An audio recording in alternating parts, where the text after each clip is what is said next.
The story of humankind, of life on planet Earth, is the story of a continuous cycle of death and rebirth, both at the macro and the micro level.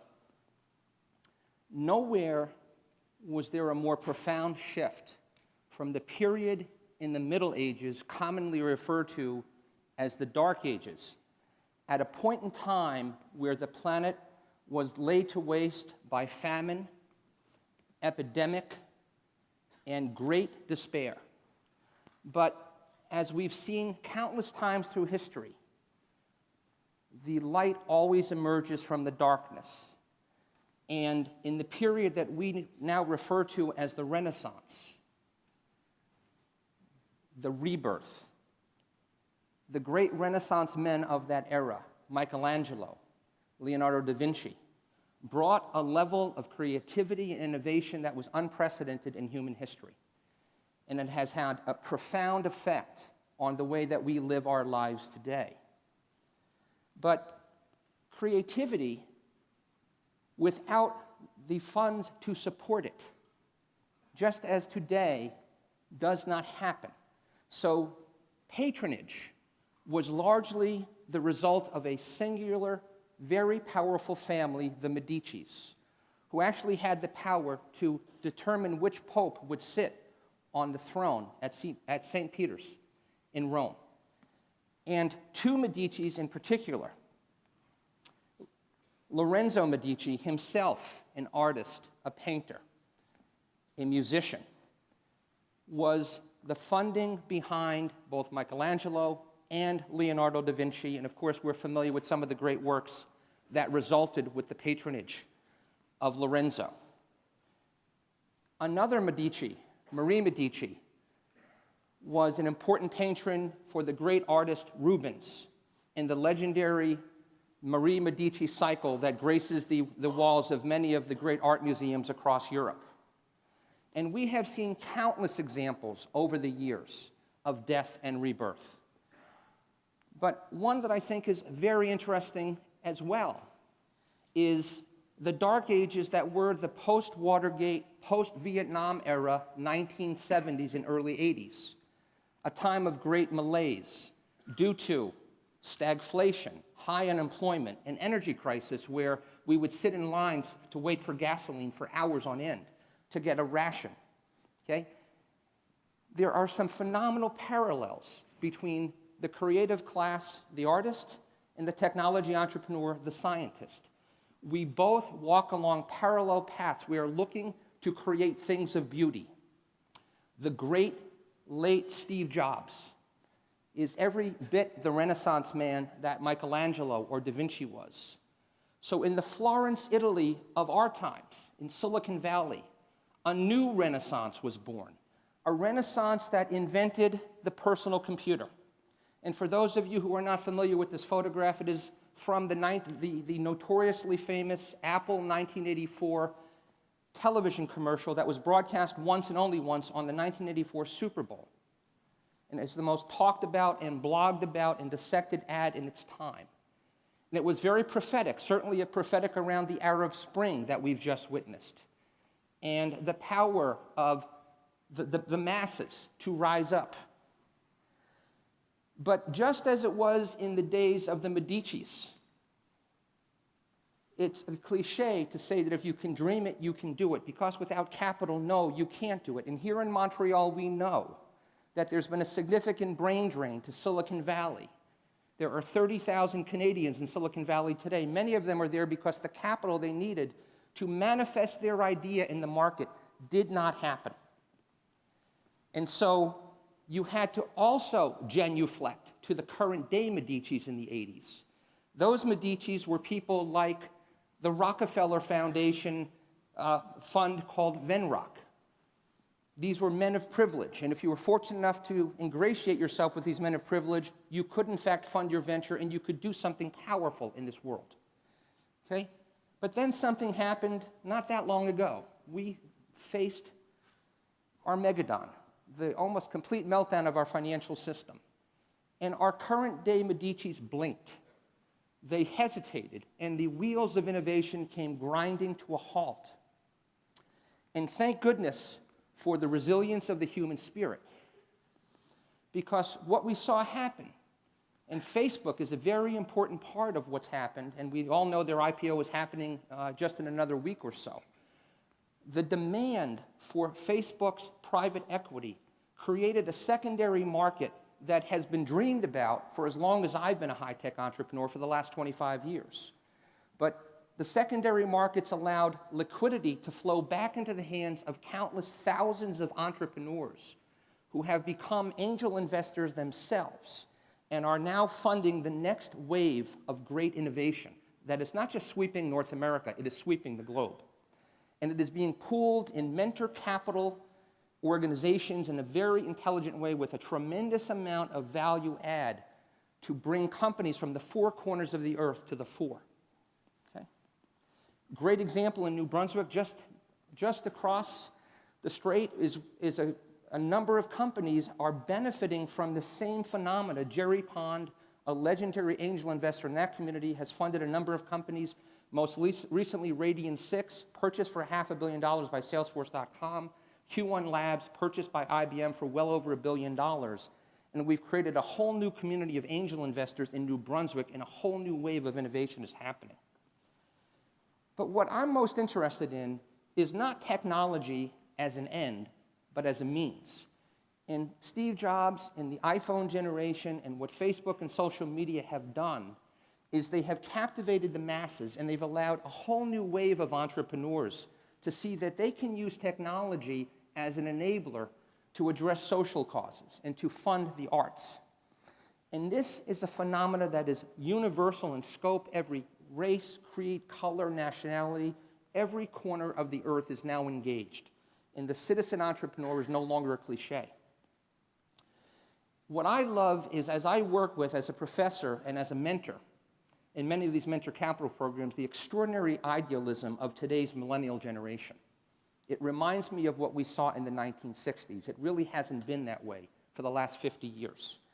And so one of the young women I've had the privilege to get to know, Jessica Matthews, graduated from Harvard a couple of years ago, and she did not go to Wall Street. She did not go to work for McKinsey. She's a Nigerian woman, and she decided that she was going to try to make a difference in her home country. And she came up with this ingeniously simple idea that all kids like to play soccer. So they created a soccer ball so that when you play soccer, it stores electricity.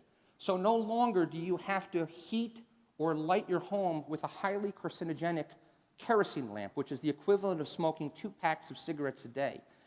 You play for 3 hours with the soccer ball, and you can light your home for 3 hours. Now, Jessica is now tapping into a completely newly democratized source of funding, crowdsourced funding, crowdfunding, from sources like CrowdRise and Start Some Good, where all of us are now patrons, investors, and activists.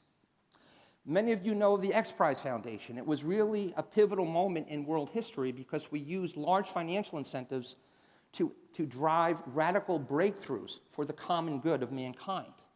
And of course, you're familiar with the private spacecraft, and you're probably familiar as well with the $10 million prize that went to a company that can get to 100 miles per gallon with an automobile. But that success has been so remarkable that it has driven success, or has driven now new competitions across education, energy, space exploration, and the life sciences. It's popularized these kind of competitions in general. So at the Hult International School of Business, where I teach, we have the Hult Global Case Challenge, where every year the Hult Business School donates $1 million to the Clinton Global Initiative. And we have a crowd-sourced competition, very much like an NCAA bracket, where in each of the 5 cities where Hult has a campus, they are given the charge. University students from around the world are invited to participate to solve intractable problems. Last year it was around water. This year it was around extreme poverty. Dartmouth recently ran a competition to fund the design of a $300 house that can be built anywhere in the world so that anyone can live in a house and have dignity. IBM, even corporations are now involved. IBM running their global smart cam competitions and trying to draw technology into the common good. Sproxel, a company that is addressing drug counterfeiting in the emerging economies of Africa, for example. And today's Medicis are not patrons, they're investors. Jackie Novogratz from the Acumen Fund and Linda Rotenberg from Endeavor were early pioneers in saying we're looking for people who bring business acumen and an entrepreneurial intent to the way that they address social problems. Linda was in a cab in Argentina, and in her discussion with the cab driver, she found out that the cab driver had a PhD in engineering but was driving a cab, and that spurred her to action. And what she has done over the last 10 years is truly extraordinary. Okay? Pierre Omidyar, the founder of eBay, the quiet force in philanthropy, bringing technology and philanthropy to a point of convergence and driving it through microfinance and other mechanisms. The famous Peter Thiel, one of the founders of PayPal, in the 20 under 20, where he's paying people not to go to university, but he's giving them $1 million to start a project that will solve some social issue. And now finally, music. Music is the language of the soul. And if you go to South by Southwest or any of the other great music festivals, you'll see thousands of bands looking to get heard above the din in the post-apocalyptic Napster world that they live in, where record companies no longer fund them and they have to fend for themselves. And of course, artists have to connect with their audiences. And there's a level of affinity that each of us has with the music that we love, and Springsteen speaks this so well. And at that South by Southwest, as Springsteen gave the keynote this past year, he said, you know, there's 75 different types of music here, categories. Doesn't matter what kind of instrument you play, what kind of music you play, all that matters is you bring your passion to your performance, as Springsteen has been doing in a legendary way for the last 40 years with his 4, 5, 6-hour concerts. A local entrepreneur here, Roger Lepage. Many of you are probably very proud of Mr. Lepage. He recently won the McDermott Award for integrating technology into art, like the Wagner cycle, okay, with his company here in Quebec called Ex Machina. And so there's a tendency to bring technology and art together even more closely than what Mr. Jobs has done. Okay? What I was struck by at South by Southwest is many of the tools that I've used in the startups I've worked in for the last 10 years to connect with my customers are now being used by musicians to connect with their own audience. Okay?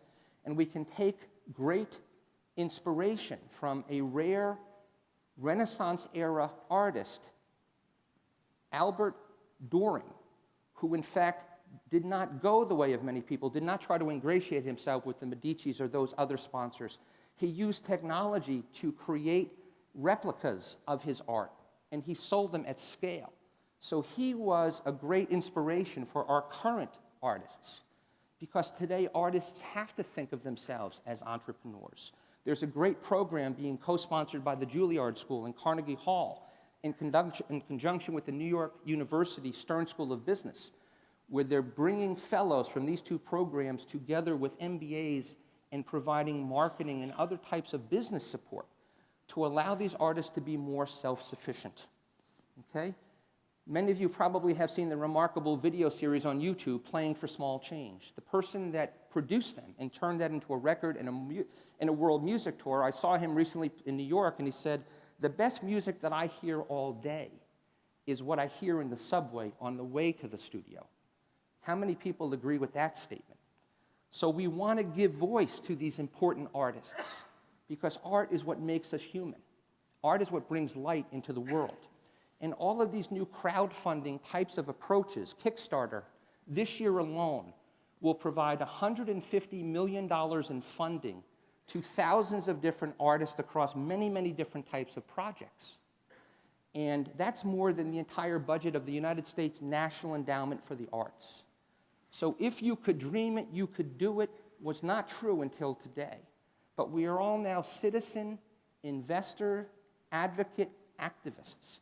And it's important for us to be able to give rise to new voices, different voices. And I'd like to now introduce on stage one of those voices, a friend and a colleague, and a U.S. National Slam Poet champion, Marshall Soulful Jones.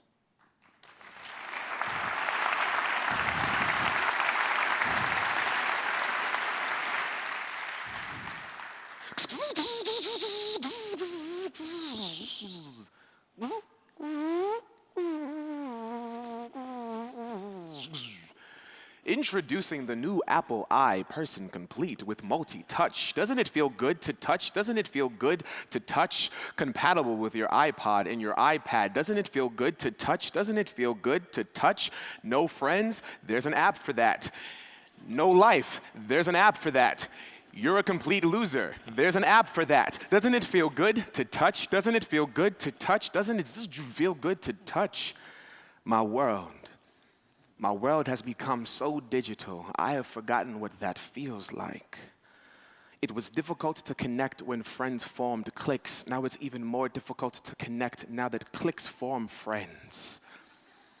But who am I to judge? I face Facebook more than books face me, hoping to book face-to-faces. I update my status 420 spaces to prove I'm still breathing. Failure to do this daily means my whole web-wide world will forget that I exist. But with 3,000 friends online and only 5 I can count in real life, why wouldn't I spend more time in a world where there are more people that like me? Wouldn't you? Here. It doesn't matter if I'm an amateur person as long as I have a profile. My smile is 50% genuine, 50% genuine HD. You would need Blu-ray to read what is really me, but I'm not that focused. 10 tabs open, hoping my problems are resolved with a 1500 by 1600 resolution, proving we might have missed a step in this evolution. Doubled over, we used to sit in treetops till we swung down to stand upright, then someone slipped a disc, and now we're doubled over at desktops. From the Garden of Eden to the branches of Macintosh, apple picking has always come at a great cost.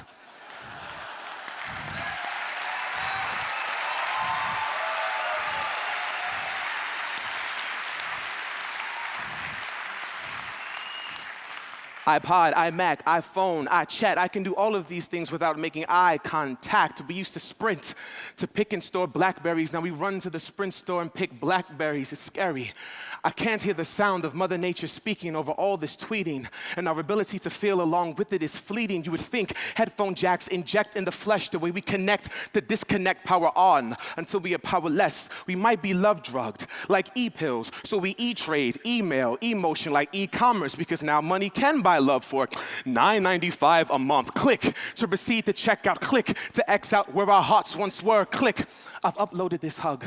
I hope she gets it. Click, I'm making love to my wife. I hope she's logged in. Click, I'm holding my daughter over a Skype conference call while she's crying in the crib in the next room. Click, so when my phone goes off of my hip, I touch and I touch and I touch and I touch and I touch, because in a world where laughter is never heard and voices are only read, we are so desperate to feel that we hope our techno-logic can reverse the universe until the screen touches us back.